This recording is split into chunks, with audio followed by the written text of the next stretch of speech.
Qorinni yo'qotishga foydali 5 mahsulot. Birinchisi, bodring. U tabiiy diuretik hisoblanib, tanadagi ortiqcha suvlarni haydaydi va shishlarni yo'qotadi. Shuning hisobiga qorinni tezda kichrayishiga olib keladi. Ikkinchisi, banan. Tolaga boy va kam kaloriyali. Tarkibida ko'p miqdorda kaliy tutganligi sababli tanadagi ortiqcha suvni haydab, shishlarni kamaytiradi. Uchinchisi, avokado.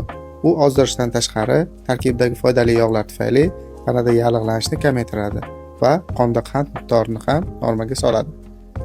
To'rtinchisi, chia urug'i. U tolaga boy bo'lib, suvga aralashtirilsa, xuddi gelga o'xshash ichaklarni tozalovchi va shishlarni ketkazuvchi modda hosil bo'ladi. Bu aralashmaning vaqti bilan dieta bilan birga qo'shimcha ravishda iste'moli ozdirishga yordam beradi. Beshinchisi, limon. Agar u iliq suv bilan muntazam iste'mol qilinsa, metabolizmni yaxshilaydi. Ichaklarni toksinlar va ortiqcha massadan tozalaydi. Shuning hisobiga qorin ancha kichrayadi.